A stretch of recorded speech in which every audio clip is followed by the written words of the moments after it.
Finally. Kita bertemu. Pas lihat Kak Indah aku langsung, mau deh. Aku pun nanya gitu tadi, Niko ada nggak? Gitu. Terus kayak, Niko nggak bisa hadir. Gitu.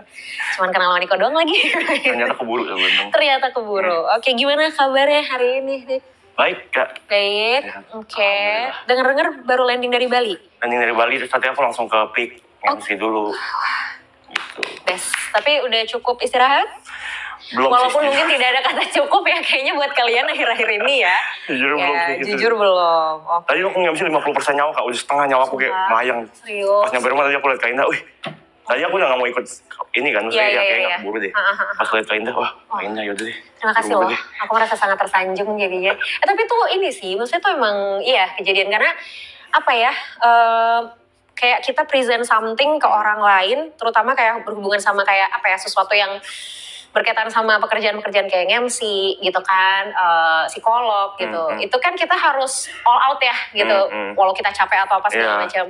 Karena aku kerasa banget pas selama bulan puasa ini, kalau sesi konseling siang-siang bolong nih atau sore-sore menjelang buka, itu aku lagi ngomong, mulutku ngomong, tapi otakku tuh gini, gue tadi ngomong apa ya? Lupa. Gue ngomong apa sih gitu, kayak ini gue mau bahas apa sih gitu ya. Emang tantangannya, jadi aku paham banget pas tadi kamu bilang kayak benar-benar sisa 50% pas kamu MC. Tapi keren sih, kamu tetap profesional jalanin itu. So, is there something that you want to tell me? Sebenarnya nggak jauh-jauh sih dari yang waktu kita ketemu di seminar itu. Oke. Waktu itu kan kita ngobrol soal berdamai sama diri sendiri ya. Yes. Iya. Kayak masalahku nggak jauh-jauh dari situ, Kak. Oke. Jadi kayak aku merasa dalam satu state aku berhasil berdamai sama diri sendiri, kayak aku bisa menertawakan segala sesuatu yang mungkin belum berhasil di hidup aku gitu. Terus juga bisa kayak ya udah, even kayak papa nggak ada aja, maksudnya bisa ya udah nggak ada, aku bisa let go-nya. Benar-benar jadi outputnya jadi bercanda, jadi jokes gitu. Aku nggak gampang tersinggung juga sama orang. Cuma kayaknya jadi efeknya tuh ke kepercayaan diri aku, Kak. Kenapa tuh? Aku merasa jadi nggak percaya diri dalam melakukan segala sesuatu gitu. Aku merasa kayaknya dibanding gue bakal selalu ada orang yang lebih baik daripada gue deh gitu. Of course. Ya, dan aku merasa kayak dalam setiap kesempatan yang aku terima, aku mikirnya tuh jadi kayak worst case-nya dulu. Dibanding best situation yang bisa terjadi. Padahal kan kemungkinan mungkin 50-50 ya. Benar, setuju. Tapi aku selalu kayak, nih kalau misalnya gue gagal gimana nih? Gitu. Oh, jadi mikirin gagalnya dulu daripada berhasilnya. Oke. Terus berarti gimana selama ini yang dilakuin untuk akhirnya bisa handle situasi itu? Selama ini aku bisa handle dengan kayak, ya udah coba pas setiap itu overthinking lagi datang. Aku kayak butuh waktu tapi cukup lama, Kak. Itu lama itu bener-bener kayak aku harus stres dulu yang 2 jam, kayak gue cupu banget dah, gue gak bisa apa sih, gue merasa kurang terus aja gitu jadi. Baru lama-lama mungkin kayak karena ada aktivitas lain, jadi akhirnya lebih ke dilupain kali ya mungkin daripada dijawab gitu pertanyaan-pertanyaan. Akhirnya lupa dengan sendirinya. Iya. Tapi akhirnya setiap itu datang lagi ya begitu lagi siklusnya. Iya. Ketika overthinking itu datang, terus akhirnya terlupakan, terus akhirnya yaudah nih, misalnya kayak tadi kamu dapat kerjaan sesuatu, terus kayak ini kayaknya ada orang lain deh gitu kan yang lebih baik dari aku gitu. Terus ketika akhirnya kamu ngerjain hal itu, hasilnya apa? Kamu dapetin hasil yang baik kah? Kamu merasa kayak ternyata gue bisa nih gitu, atau gimana? Beda-beda sih. Ada kalanya aku merasa nyata gue bisa ya. Gitu. Tapi ada kalanya jadi kayak begitu doang lagi gitu, kurang ini lagi, kurang itu lagi. Itu baru terjadi baru-baru ini, bahkan kayak kemarin tuh kan sempat ada Ariel Noah di sini. Ada satu momen di mana biasanya aku tuh kalau misalnya lagi nongkrong ini aku main gitar, aku nyanyi, gitu. Kemarin tuh dikasih gitarnya ke aku. Ariel pun udah bilang, ayo nih lo yang main deh, gitu. Mau lagu apa? Lu taunya lagu apa? Gitu. Aku tuh bingung, Kak, kayak di otakku tuh kayak tapi ntar udah banyak tuh lewat di pikiran tuh. Ntar kalau misalnya temponya salah gimana, kalau nggak hafal chordnya gimana, kalau misalnya si Ariel nggak senang sama hasil gue gitarin tuh gimana. Akhirnya kesempatan lepas, aku kayak lebih merelakan udah nih si Brevia aja main gitu. Gitu. Terus rame tuh video di TikTok, ada klip yang aku tonton. Komennya juga gitu, si Niko nggak bisa memanfaatkan kesempatan yang datang, padahal di sisi lain dia katanya overthinking, katanya dia butuh spotlight, katanya dia butuh orang biar notice keberadaan dia, tapi lihat kesempatan yang datang dia nggak ambil. Nah itu aku merasa pas aku baca nggak jadi marah, jadi kayak bener ya, kok akhirnya menyadari. Iya, nyata iya kok takut ya manfaatin kesempatan datang ya gitu, kok seburuk itu kepercayaan diri aku ya. Oke. Nah, ketika kemarin itu kejadian, terus akhirnya bisa, oh iya juga ya, kenapa ya, kok gitu. Pembelajaran yang akhirnya didapat untuk nextnya berarti harus gimana, udah kepikiran belum? Udah, aku setiap overthinkingnya datang, jawabannya selalu sama Kak. Jawabannya selalu kayak, oh berarti next, gue harus lebih berani lagi nih. Tapi and then next begitu lagi? Iya, begitu lagi, berulang lagi gitu. Oke. Aku mikir mungkin apa ini karena aku yang terlalu menerima kekurangan aku sebegitunya. Jadi kayak udah berdamai. Jadi nggak bisa embrace kelebihannya akhirnya. Iya gitu Kak. Oke. Oke, gini nih. Proses berdamai itu bukan final sebenarnya. Jadi bukan karena kayak, oh gue udah berdamai sama diri gue sendiri and then titik, udah gitu. Berdamai itu ada terus, proses kita harus berdamai sama diri kita tuh ada terus. Let's say misalnya gini, kamu udah berdamai sama, misalnya sepeninggalan ayah misalnya gitu kan, udah berdamai dengan itu. Tapi bukan berarti sama hal lain kamu otomatis berdamai. Bisa jadi sama hal lain tuh kamu sulit gitu loh. Maksudnya karena kayak ya levelnya beda, situasinya juga berbeda. Jadi kalau ngomongin berdamai itu tuh lifetime. Bukan sesuatu yang kayak, kemarin gue udah berdamai sama yang ini, kok sama yang ini gak bisa. Ya karena memang berdamai itu bukan output yang sekali kita berdamai terus selesai, enggak gitu. Ada terus, itu yang pertama. Nah yang kedua, kalau tadi kamu bilang kayaknya emang ada orang lain deh yang lebih baik dari aku. Emang iya, even me. Selalu ada orang yang lebih baik daripada aku. Everyone. Misalnya siapapun tuh, saya Gary gitu kan, selalu ada orang lain yang lebih baik dari dia. Atau Arab, selalu ada orang lain yang lebih baik dari dia. Selalu ada orang lain di sekitar kita yang lebih baik dari kita. Tapi ada orang lain yang lebih baik dari kita bukan berarti kita jadinya terlihat buruk. Gitu loh. Ketika ada orang lain yang lebih baik dari kita bukan berarti kita nggak baik. Gitu. Karena ya misal deh gini deh, anak kecil sekolah dasar, anak kelas 6 SD sama anak kelas 4 SD. Siapa yang lebih banyak tahu tentang pelajaran? Harusnya. Anak kelas 6. Anak kelas 6 dong. Ya. Tapi apakah anak kelas 4 SD pasti tidak lebih pintar? Belum tentu. Karena bisa jadi dia pintar di saat dia kelas 4 itu. Atau dia pintar di bidangnya. Nah si anak kelas 6 ini juga pintar di kelasnya dia ketika dia kelas 6. Gitu loh. Itu yang tadi aku bilang kayak, ketika ada orang lain yang lebih baik dari kita, bukan berarti kita buruk. Bukan berarti kita tidak mampu melakukan sesuatu yang baik juga. Beda ininya aja, bukan level juga ya. Beda situasinya aja. Gitu. Apakah kita akan nyampe ke titik itu? Mungkin. Apakah kita mau nyampe ke titik itu? Ya belum tentu. Kan gitu. Atau apakah ketika kita sudah nyampe ke titik itu, maka kita sudah jadi yang terbaik? Enggak. Karena kan ada lagi yang di atasnya. Si anak kelas 4 udah nyampe ke kelas 6, apakah dia sudah jadi yang terbaik? Belum tentu juga. Karena ada anak kelas 1 SMP, 2 SMP, bahkan ada anak kelas 3 SMA, misalnya kayak gitu. Itu yang harus dipahami, mindset itu. Gitu loh. Jadi, menjadi tidak lebih baik dari orang lain itu gak apa-apa. Tapi bukan berarti kamu gak bisa lakuin sesuatu. Dan ketika kamu mikirin tentang worst case, itu bagus banget nih sebenarnya. Tapi, kamu juga harus tetap prepare for do the best-nya. Gitu loh, kayak prepare for the worst iya, tapi berusaha untuk melakukan yang terbaiknya juga iya gitu. Jadi in case kamu mikirin kayak, aduh ini gimana ya kalau gini, ini gimana ya kalau gini, ini gimana ya kalau gini, coba dibalik, gimana kalau bisa. Atau gini, cari antisipasinya. Kalau misalnya kamu mau keluar rumah, lihat di luar rumah tuh mendung. Biasanya yang ditakutin apa?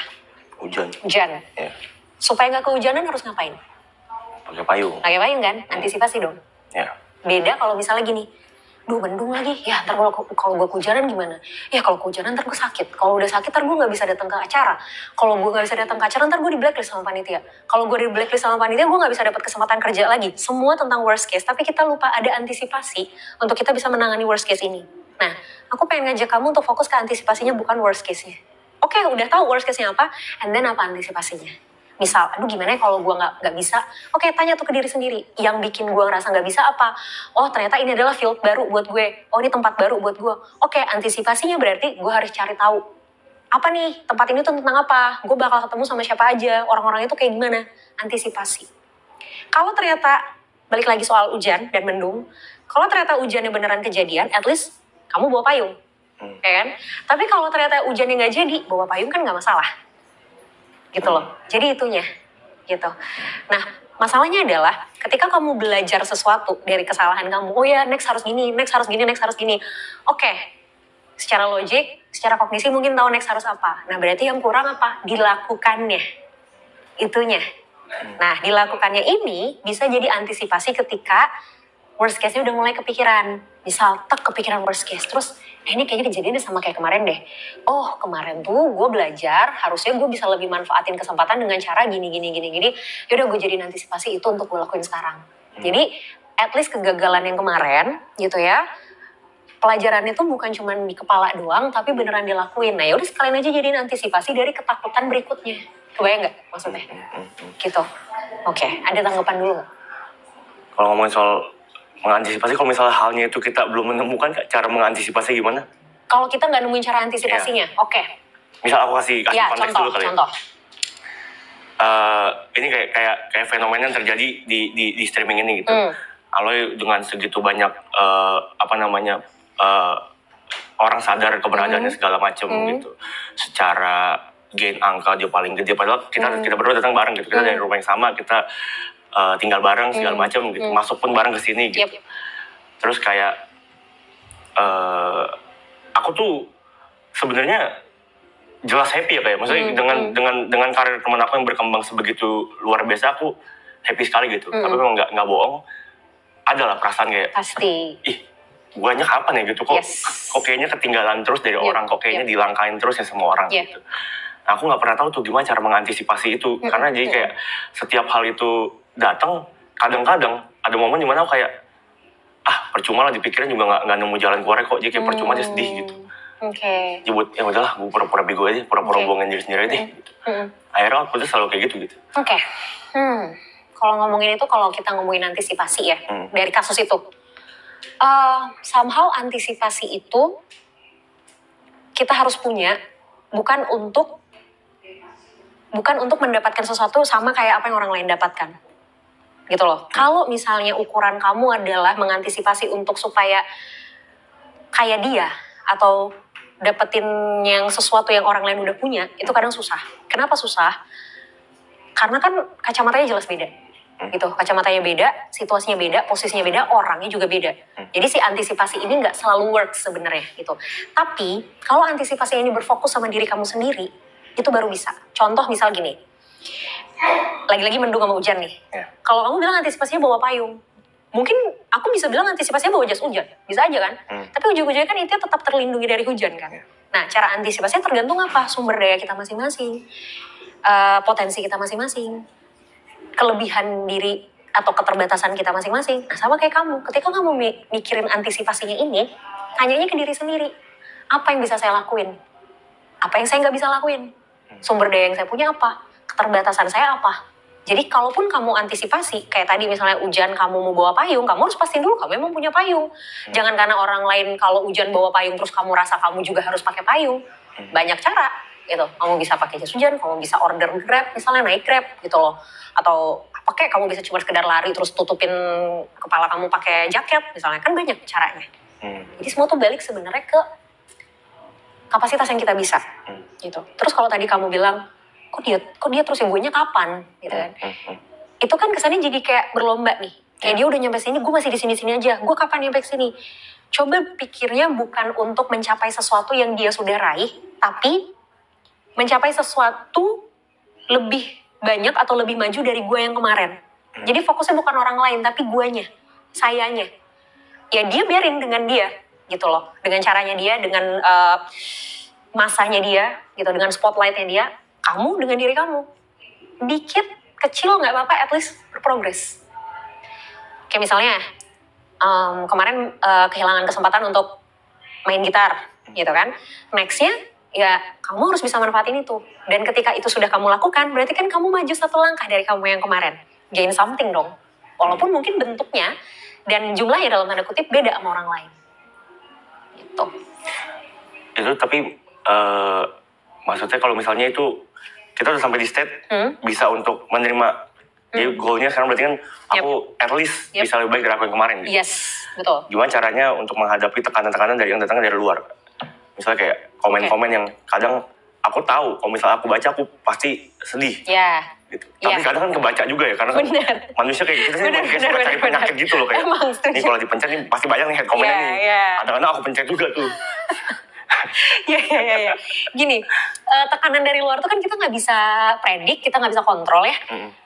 Mempengaruhi kita pasti gitu. Apakah nggak boleh sama sekali kita terpengaruh? Ya nggak juga, namanya kita manusia kan, pasti ada aja pengaruhnya. Tapi kita yang harus sadar kapan kontrolnya sih. Once kita terpengaruh, kita udah ngerasa terpengaruh, kita yang harus bisa cut itu. Wah ini gue udah kepengaruh nih, yaudah gue selesai, gue nggak baca lanjut. Yang salah adalah ketika kita kepengaruh, kita masih terus lanjut baca, itu yang salah. Gitu loh. Misalnya contoh nih, aku pun sampai sekarang jujur masih suka kepengaruh kok sama komen-komen, apalagi kalau kayak ada orang-orang yang nggak setuju gitu sama pendapat gitu, itu kayak gitu kan. Tapi kalau aku ngerasa nih aku udah mulai, kalau aku patokannya gini, kalau aku udah mulai ngebales head comment, udah mulai ngetik, itu tuh jadi warning buat aku bahwa dah nggak, lu udah kepancing nih dah, nggak bisa dah, lu harus diem dah. Jadi kalau udah mulai aku diem, aku hapus, aku tinggalin. Itu event balasnya nggak marah gak? Nah kalau udah marah, kalau nggak marah tuh kadang masih aku lanjutin. Misal ada yang, kalau aku kan bisa gini, kalau ada yang head comment, kadang tuh kalau lagi moodnya bagus nih gitu, aku balas tapi nggak marah gitu, aku balas nggak marah gitu kan, ya udah itu masih kayak ya udah aku biarkan diriku melakukan itu. Tapi kalau aku udah kepancing terus aku dengan jelas tuh ngetiknya cepet-cepet, terus kayak kalimatnya udah mulai mengarah ke emosional, itu pasti aku langsung hapus, aku pindah gitu, entah aku tutup komennya atau ya aku pindah ke konten lain atau ya aku scroll aja gitu. Jadi kalau kita 100% menghindari diri kita untuk gak baca head comment susah. Pasti kan ya tadi, ya kepencet lah, ya tetap kebaca lah, atau sengaja atau gak sengaja, itu susah. Tapi kita yang harus punya kontrol, ketika ini sudah kebaca dan kitanya sudah mulai gak enak di sini, itu kita yang harus tahu kapan ngeremnya. Itu yang terpenting sebenarnya. Gitu. Oke? Ya. Ingat tadi berarti fokusnya apa? Soal antisipasi tadi. Ya, jadi lebih baik dari yang kemarin juga. Oke. Cobain aja pelan-pelan. Ya? Ya. Good luck. Oke. Thank you, Nick. Terima kasih, Kak Indah. Terima kasih banyak. Sama-sama. Dengan senang hati. Terima kasih banyak. Terima kasih.